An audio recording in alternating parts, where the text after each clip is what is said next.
μαύρο φαινόμενο για την εποχή μας, ο φασισμός και η Χρυσή Αυγή. Πώς αντιμετωπίζετε από τη σάτυρα και τον Διογέννη Δασκάλη? Από ό,τι βλέπετε, ο φασισμός αντιγράφει τον εαυτό του. Έχουμε τα ίδια φαινόμενα ενδεχομένως με την νύχτα των κρυστάλλων, έχουμε τα ίδια φαινόμενα με αυτά που σαν συνταγές προχώρησαν και την πρώτη και τη δεύτερη και την τρίτη φορά, αλλά βρήκαν ένα έφορο έδαφος στον κάθε φασίστα που τρέφουμε ατομικά μέσα μας οι ίδιοι. Ο Βίλχεμ Ράιχ, και όχι το Τρίτο Ράιχ, ο Βίλχεμ Ράιχ, ο επιστήμονας ο οποίος ασχολήθηκε με την οργονοθεραπεία, την οργόνη και άλλες μορφές ενέργειας, έχει γράψει ένα πολύ σημαντικό βιβλίο, το Άκου Ανθρωπάκου. Εγώ δεν θέλω να κάνω ούτε τον φωτεινό παντογνώστη, ούτε τραβάω κανένα φοβερό ζόρι να λέω σοφιστής.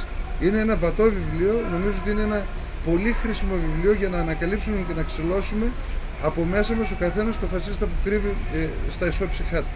Αλλά νομίζω ότι στους χαλεπούς καιρούς, επειδή ο άνθρωπος είναι ένα κατακόρον συναισθηματικό όν, όταν δεν βρίσκει συγκινήσεις από οτιδήποτε άλλο, μπορεί να πιει και από την πηγή που λέγεται μίσος, αίμα, πάθος, δολοφονίες. Οπότε πρέπει να καλλιεργήσουμε κάτι θετικό για να μην φτάσει σε αυτό το σημείο. Μέσα μαζικής ενημέρωσης, ο ρόλος τους? Εντάξει, έχουν υποθεί πολλά μέσα μαζικής εξημέρωσης, μέσα μαζικού ψεκασμού. Πλέον νομίζω ότι δεν υπάρχει η αμφιβολία και στον τελευταίο τηλεθεατή, ο οποίος είναι εκπαιδευμένος πια, ότι στα μέσα μαζικής ενημέρωσης έχουμε ενημέρωση τόσο όσο ή όσο πάρει, όπως έλεγαν οι γιαγιάδες μας όταν φτιάχνανε φαγητά, τσουρέκια, βασιλόπιτες, δηλαδή πώς το κάνεις γιαγιά, τι νερό ρίχνω, όσο πάρει.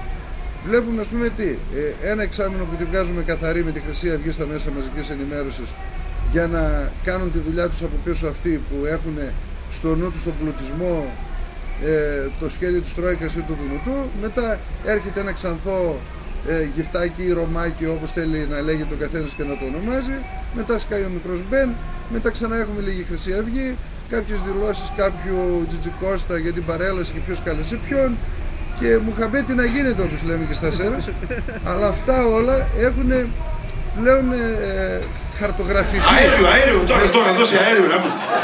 Έχουν κάνει και αυτό το πράγμα με το τσακόμετρο.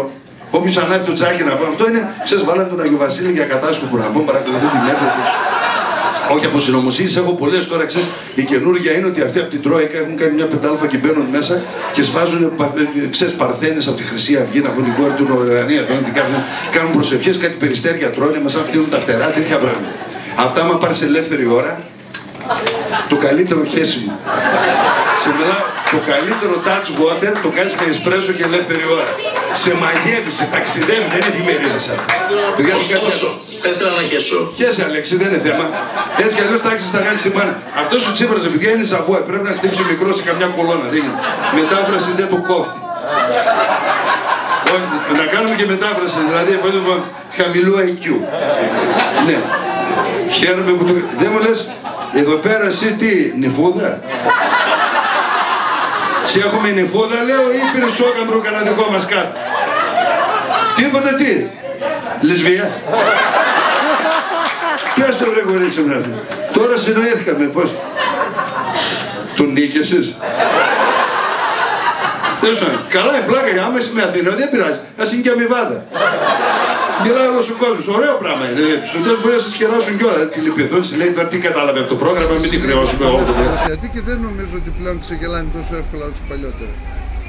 Πιστεύετε ότι μέσα σε αυτό το κλίμα που βιώνουμε μπορεί να υπάρχει μια εναλλακτική λύση? Η εναλλακτική λύση υφίσταται μόνο όταν υπάρχει μια λύση πρότυπη. Αλλιώς πώς μπορούμε να μιλάμε για κάτι εναλλακτικό? Εδώ δεν μπορούμε να πατήσουμε πλέον πουθενά. Αυτή τη στιγμή, ας πούμε, από την πρόσφατη δολοφονία που είχαμε πριν μια μισή ώρα το πολύ, έτσι.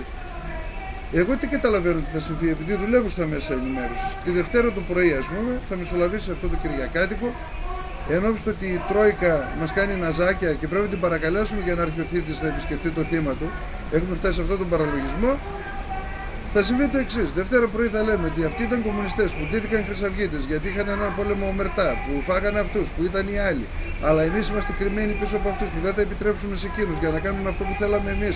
Αλλά ήμασταν ξενιστές αυτών που μας φιλοξένησαν μέσα τους, για να γίνεται το προηγούμενο μουχαμπέτι που λέγαμε, για να προσανατολίσει τον κόσμο από το πού θα πάει η σύνταξη, τι θα γίνει με την εθνική σύνταξη, αν θα παίρνουμε ένα πιατάκι ρύζι και αν γιατί και εφόσον πρέπει, γιατί πρέπει να δουλεύουμε Κυριακή 7 μέρες την εβδομάδα, να προσλαμβάνεται ο κόσμος με 8 ώρο για να δουλεύει 15 μέρο και να πληρώνεται 2 ώρο και όλα αυτά τα τραγικά που συμβαίνουν. Πολλοί κόσμος σκεπτόμενος, όσοι που μπορούμε να ελπίζουμε τουλάχιστον, οι νέοι άνθρωποι, αυτοί οι οποίοι έχουν ένα πτυχίο στα χέρια τους, έχουν στραφεί πλέον προς την αριστερά. Πιστεύετε ότι μπορεί να υπάρξει λύση μέσω της όποιας αριστεράς υπάρχει? Εγώ θεωρώ ότι αυτό είναι ένα δαυκαλιστικό σενάριο. Δηλαδή μας αρέσει να λέμε ότι αισιόδοξα βλέπουμε μια μάζα νέου κόσμου να στρέφεται στην αριστερά. Εγώ αυτά τα θεωρώ μπουρδες. Άλλος ένας τόσος κόσμος στρέφεται και στην άκρα δεξιά. Αυτό που με λυπεί είναι ότι η γενιά που απορούσαμε βλέποντάς την με ένα PlayStation να παίζει πολεμικά παιχνίδια και λέγαμε ότι ξεχωρίζουν την πραγματικότητα, την πραγματική από την εικονική πραγματικότητα. Αποδεικνύεται ότι όχι, μεγάλωσε μια γενιά, λίγο τους ενδιαφέρει ποιος ήταν ο Μπακούνιν, ο Μαλατέστα, ο Μάρξ ή ποιος ήταν ο Μουσουλίνι και ο Χίτλερ, λίγο τους ενδιαφέρει η ιστορία αυτών των μορφών που ήταν πολύ διαφορετικά φυσικά σε μια άλλη εποχή και διαλέγουν μόνο την κρούστα. Ένα περιβραχιόνιο, ένα σφυροδρέπανο, ένα σύμβολο. Είμαι κατά των ισμών, του χριστιανισμού, του καπιταλισμού, του μαρξισμού, του φασισμού εννοείται, γιατί αυτά νομίζω ότι μας έφεραν στο χάλι που μας έφεραν. Να σας πω, μακάρι να υπήρχαν δυνατότητες να το κατανοήσει ο κόσμος αυτό. Δηλαδή βλέπουμε ότι μεγάλο μέρος του πληθυσμού της χώρας πέφτει στη λούμπα αυτήν από μόνος του. Αυτό είναι το λυπηρό. Λοιπόν, η δική μου άποψη, επειδή θέλω να πιστεύω ηλικιακά πιο όριμος, αν και κρύβω μεγάλη οργή μέσα μου,